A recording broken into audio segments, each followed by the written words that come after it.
How about it? Back on the club today. I have some chores to do. Our local celebrity weatherman has said that we may see 12 plus inches of rain sometime over the next few days. He is forecasting the possibility or probability of a storm coming in off the coast. I think it's coming up from Florida with 60 plus mile-an-hour winds here on the coast where we're located. And so we're out here today, got to fill up some feeders.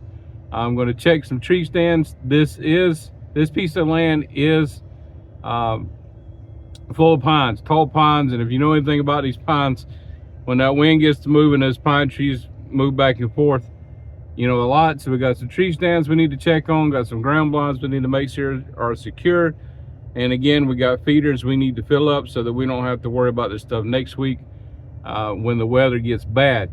We are less than 2 weeks out from the beginning of bow season, so that's another reason it's very imperative that we get this taken care of, because really we're in that timeline now to where we don't want to go in the woods. We don't want to be addressing anything other than, you know, the feeders that we keep full, you know, for the deer. So, you know, but sometimes you just got to do what you got to do. So we're going to go take care of that today.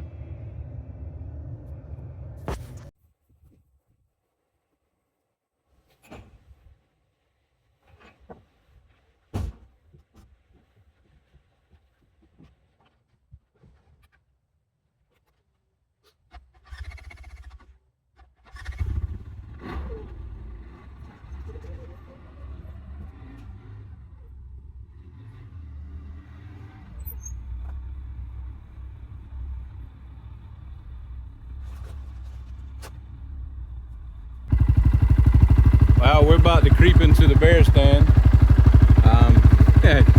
Something I have definitely learned running into these woods with all these pines: find your little stick like this, break that sucker off, and wave it in front of you. Because these crazy spider webs, man, they are something else.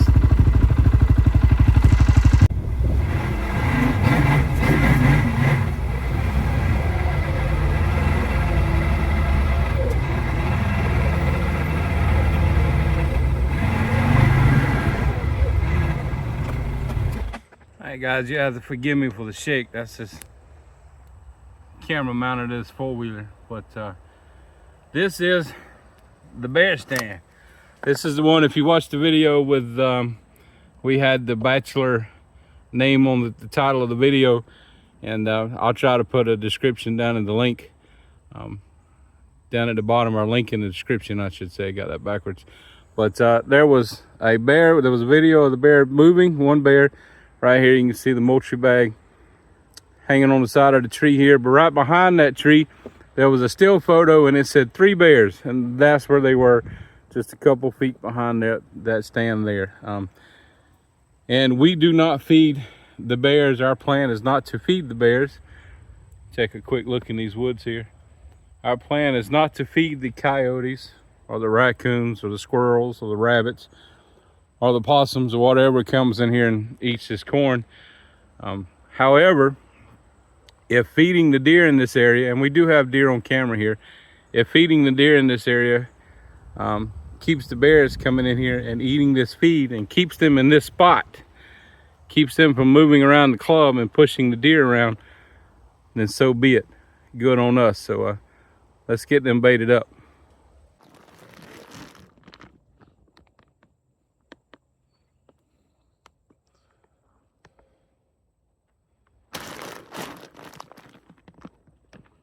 Man, that sun is hot. Whew.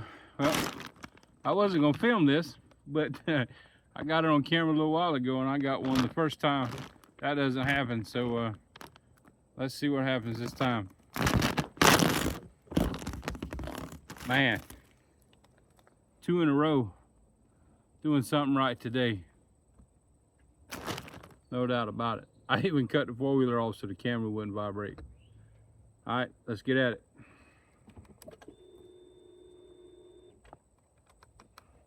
Oh.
right, well, I've checked a couple of towers.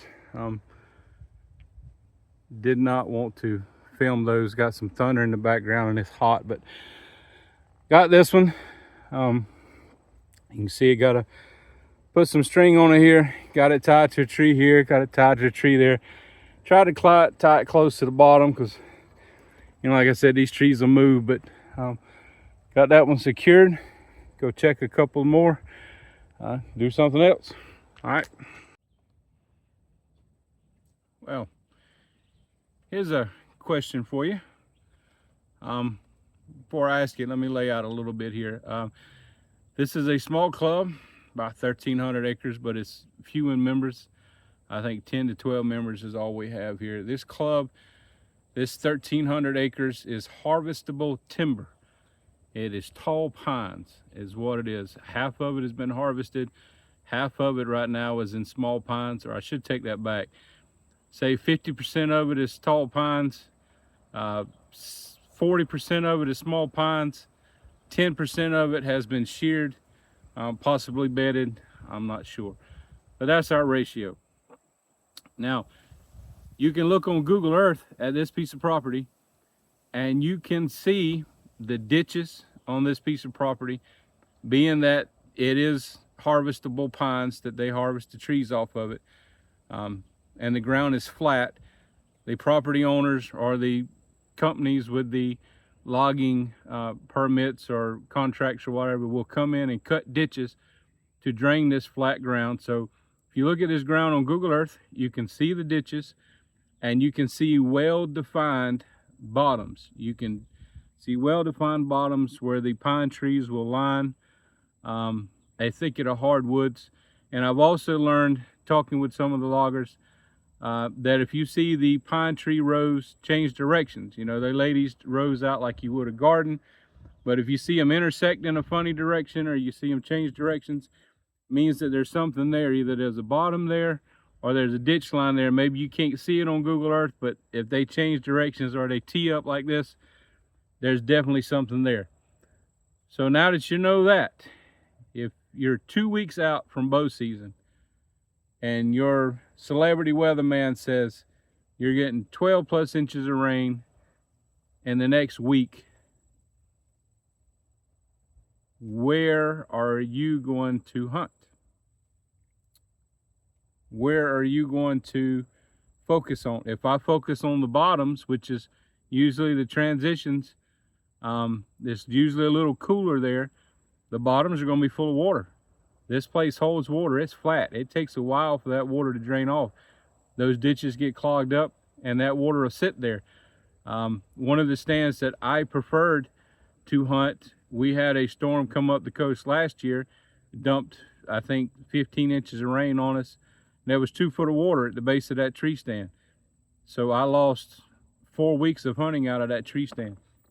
This club, let me share this information. This club is a club that is managed as a whole, meaning we have X amount of club stands. They're not individually owned tree stands.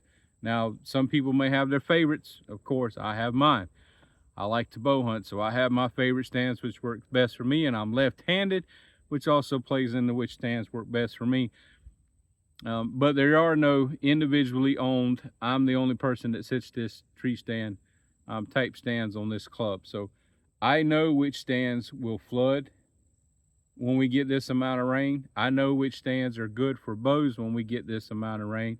And unfortunately, the ones that flood are the best ones for me. So what would you do?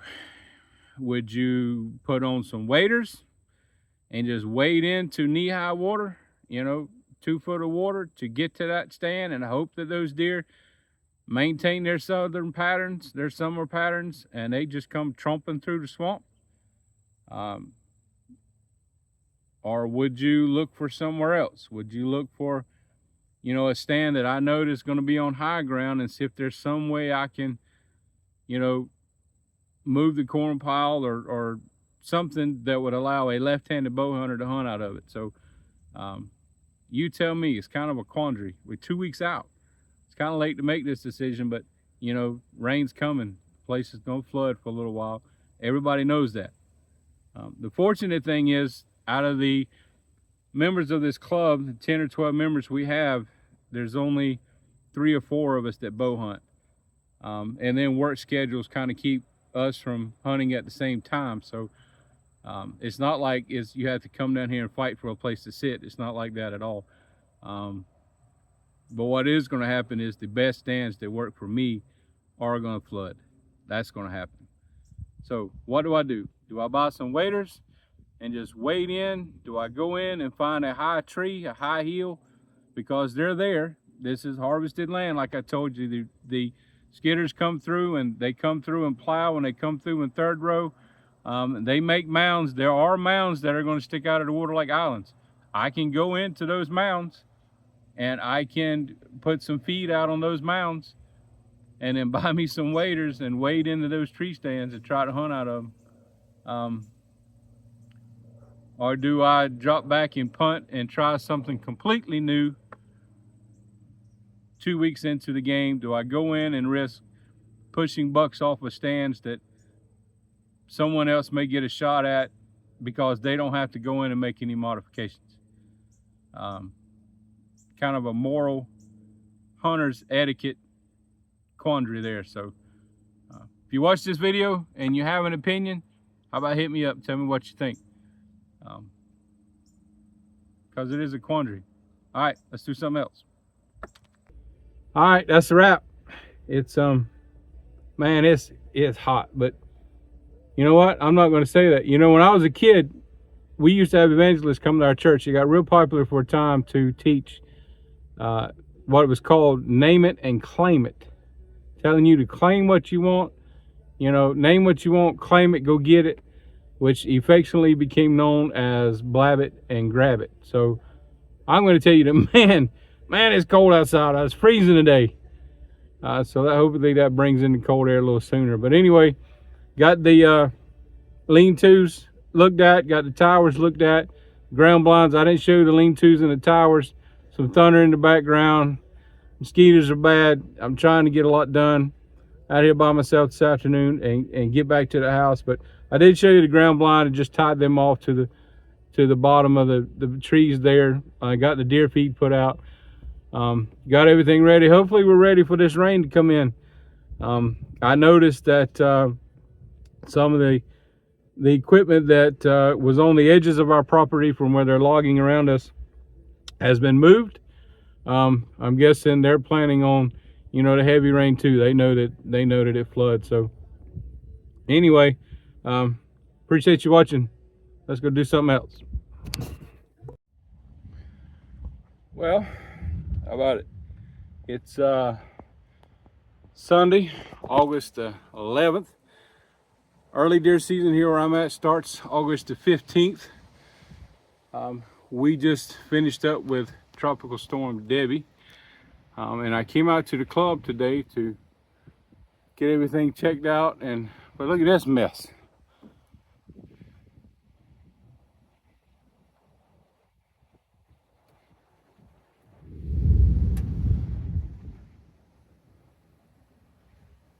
You guys hear that thunder? Somebody's getting pounded.